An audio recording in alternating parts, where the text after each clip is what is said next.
So I said in my Aquaman review that there are 5 DCEU movies. There are actually 6. I just can't count. My man. What is up, DC fans, and welcome back to my channel. Today we are going to rank the top 6 DCEU films. First off, I hope it's still called the DCEU. I might be behind the times, but we're going to call it that in this video, and then I'll do some research on the name. But I have seen Aquaman. I know how I feel about it. I need to see it again just to confirm my thoughts, but since I have seen it, I figured we could go through this list and just kind of talk. Now, I know this may be a very divisive list because we have fans of the DC movies, and then we have people who hate the DC movies, but this is your place to come together and just talk about it in the comment section. Which ones do you like? Which ones do you not like? Give me reasons behind it, and do not just stand there and say, well, you don't like this one, then you're the worst person ever. No, just let me know, guys. Opinions are opinions, and my list is not a definitive, well, this one is definitely better than this one. No, this is my favorites. It's not necessarily which one's the best made movie. It's which one is my favorite, which one is my least favorite. Everyone's list is going to look different. Your list is 100% going to look different than mine, and if it doesn't, well, then that's really cool. Let me know in the comment section. But today we are talking 6 through 1, so let's go ahead and start off with some negative thoughts, and we will get into number 6. Alright, at number 6, I have to start off dreary, and there are fans of this movie, and we start out with my wife. She is a big fan of this movie, and she gets mad at me every single time I talk about it, so it is very divisive in that regard, and that is Suicide Squad. I like elements of Suicide Squad, and actually the first time I watched the movie, I'm like, yeah, that, wasn't bad, but then I went back and watched it, and then I started to think about it. I'm like, no, it actually is bad. In my opinion, I don't think it's a very good movie. I think there are a lot of things lacking, including a cohesive story, an interesting script, putting these characters in a situation that really matters, and then giving them a good villain. All of those elements do not work, especially when we get to the villain. The whole shaky, dancy thingy at the end with her and her brother, none of that worked. The only things that I really liked, I liked some of the characters, and if those characters were in a different movie, I think Suicide Squad would have worked. I like Will Smith in this film. I even think Harley Quinn was really cool. I cannot wait to see her in Birds of Prey. I'm a big fan of Margot Robbie. Now, Jared Leto, as I like to call him, I thought he was fine. Nothing really stood out, but I wanted to see more. I don't think he got enough time to really get any kind of character development in that film. He was a little over the edge for me. I could have done without the tattoos and the girls and all of that stuff, but I can't really give a fair comparison to anything because he just was not fleshed out enough. I'm interested to see if we get more of him in the future. Overall, I think Suicide Squad was a big miss for DC, even though it gave us some of the best trailers of that year. Next up, if you guys have seen my list on Letterboxd, you know that this film and the film in front of it actually recently switched. I put that list on private until today, so if you guys want to see my actual scores for each film, like what star rating I would give it, go over to my Letterboxd page and check out that list. But we're talking about the film Justice League in the 5 spot. Now, Justice League for me used to be in the 4, well, I guess technically before Aquaman it was the 3 spot.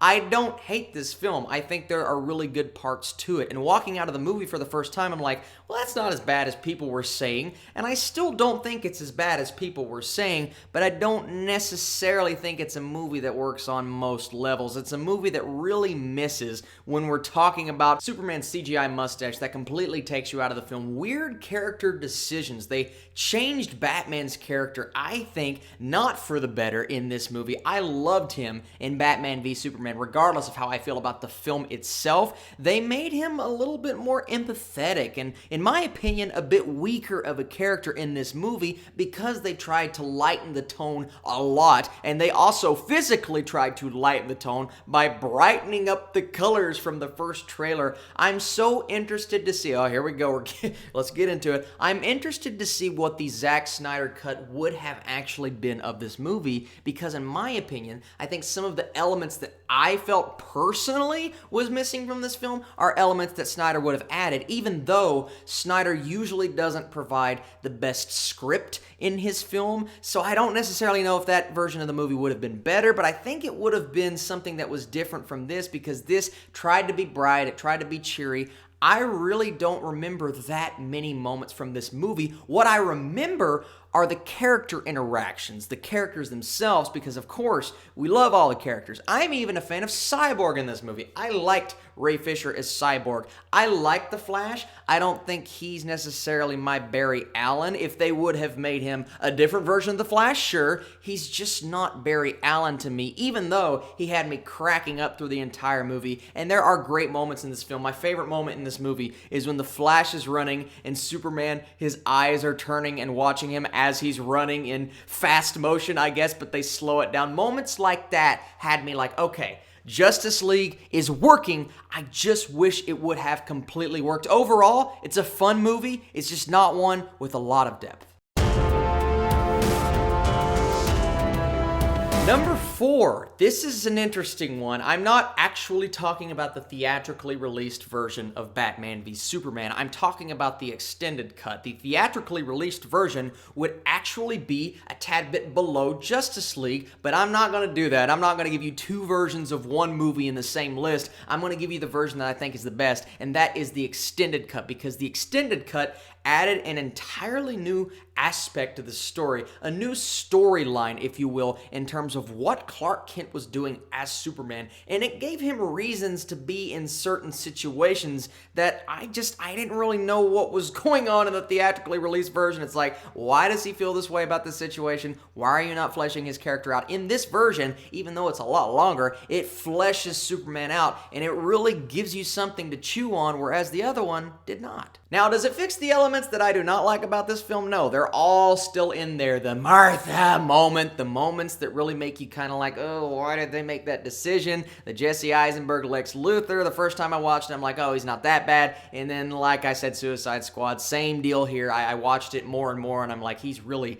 not a good Lex Luthor. He's playing a completely different character. Those elements did not change in the extended version. What changed is that it added more depth to some of our characters and some of their stories, and it really made the movie a bit meatier for me. And overall, I like the tone to Batman v Superman. I don't think they should have changed things and made it lighter. The fact that these films were dark, that wasn't the problem. The problem was where they were going with the stories and how they were trying to shoehorn so many things in. Batman v Superman has its flaws. There are things in there that I really do not like and aspects of the story that I wish they would have changed. And overall, I think the movie was a bit disappointing, but if you watch the extended version, you still have the things that you love about the theatrical version because they're there, but then you have all of these brand new story elements, and really, it makes this movie better than what you thought it was. So I encourage you guys, if you haven't seen the extended version, give it a shot, but if you really hate this movie, I don't know how much it's gonna help.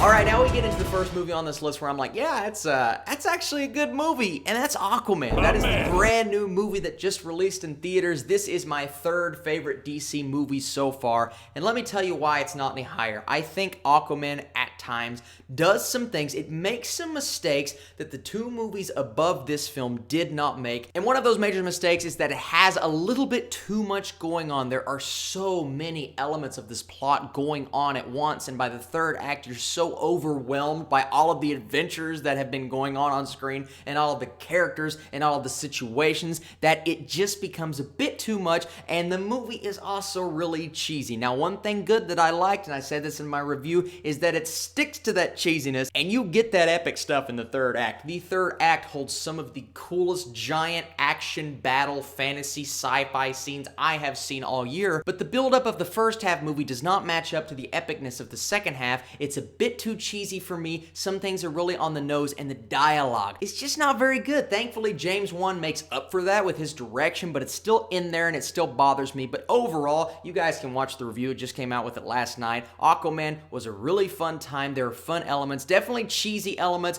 but that provides a level of humor that I wasn't expecting. I think a lot of people are going to love this film. It's definitely a crowd pleaser, and it makes Jason Momoa a character that you are going to have to deal with from now on the DC universe, because this thing is absolutely getting a sequel. Fingers crossed. One movie that did not get a sequel, it wasn't as well received as I think it should have been, and here's where people start to disagree with me. Austin, you like Man of Steel. Why do you like Man of Steel? It's not my Superman, it's not the Superman of old. Well, Man of Steel is probably my favorite Superman movie, and I know I'm going to get scolded for saying that, and it's not actually something I would have said after my first time watching it. The first time I watched Man of Steel, it's kind of the opposite effect of a Suicide Squad. I was like, yeah, I liked it, but it just wasn't what I hoped it was going to be, and that's something that I really had to get my head around. And the more I watch Man of Steel, and the more I pay attention to some of the thematic elements that are going on in the background and some of the situations that these characters are dealing with individually. First off, if you watch the movie and just pay attention to the visuals, that's something that Zack Snyder always gets right, and it's a beautiful film. Then, if you don't look at the film and you just listen to the soundtrack and the score and the music, it's still, I believe, one of the best theme songs to ever be in existence. It is so good, and also gave us one of the best trailers of our time. That trailer was so good, and I think the anticipation from the trailer maybe made people see the movie and go, oh, the movie wasn't as good as the trailer, so the movie wasn't good. And I kind of agree. Nothing was as good as that trailer. That trailer was incredible, but Man of Steel had so many things that were so divisive. You have the carnage in the third act, so many people dying from the battles that are taking place, something that they tried to kind of retcon a little bit in Batman v Superman. And then you have the decision to, and spoilers if you guys haven't seen it, whatever, to kill General Zod, to snap his neck, to take him out. Now, the people that were complaining that, oh, Superman killed. Why did he kill? He's not supposed to kill. Well, he kills in the old movies. I don't know how you missed that, but he killed somebody. Maybe it was the way that he went about it. Maybe it was the snapping of the neck. But even then, Superman had the decision to make. He made the right decision. He saved the people. I don't understand that complaint. I never have. Now, you can complain that it was just bad writing. He never should have been in that situation because they should have never written him to be in that situation. That's a valid complaint. But to complain about the decision that Superman made, I just don't understand it. And a lot of people do not like the dark take on this character, and I get that. If you're not into that kind of Superman, sure, but this for me was like a Superman coming-of-age story. This is before he became the Superman that we know and that we love. He had to learn a lot. He had to come through the darkness to get out on the other side. Not everyone is who they're going to be when they're older, when they're younger, and that's what I saw in this film, and that's what I began to see rewatch upon rewatch, and honestly, the more I watch Man of Steel, the more I like it. I encourage you guys, if you've only seen it once, watch it again. If you've seen it multiple times and you don't like it, then it's probably not a Superman movie for you, but for me, this is my personal list, my favorite movies. It is very, very close to my number one, and who knows? Maybe the more times I watch this, and then the more times I watch my number one, they could switch because they are neck and neck. But my number one film goes to... That's right, you know it. It is Wonder Woman. Let's start out with my major complaint. My major complaint about this movie is that the third act holds a very predictable plot line and a villain that just kind of turns into that CGI thing that you didn't want it to turn into. You know, it gives you something that you were expecting, something that you hope that they could get past, but everything in the film before that was so good. There are so many epic moments, so many epic battle scenes, great character development, her conversations with Chris Pine. Let's talk about Chris Pine's character real quick. He was so good. The directing by Patty Jenkins. You guys know what Wonder Woman is all about. You guys probably love it. If you don't love it, I understand because there are things, like I said, in the third act that I didn't love, but the first 2/3 of the movie, in my opinion, is some of the best superhero stuff we have gotten in a while. It's such good character development on her part, and Gal Gadot, she was somebody that I was fearful for, especially when I saw her in Batman v Superman. I'm like,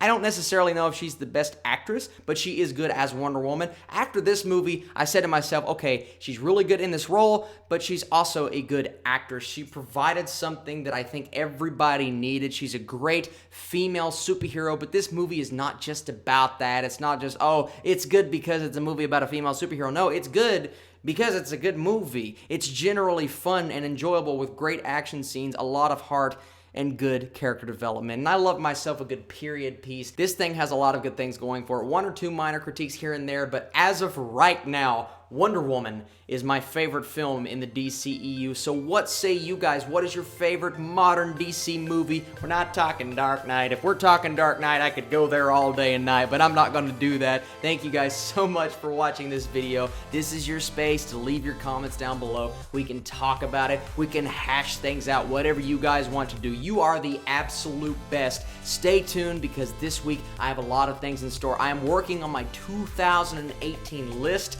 A lot of movies to talk about, a lot of things to get into, and I have something very special coming soon on Stardust. I have an announcement. If you guys would like to be a part of a collab talking about a collaboration that I'm going to put a YouTube video on here with everyone that is involved, go to Stardust, follow me, be on the lookout for an announcement in the next few days. You guys are the absolute best. I'll catch you later.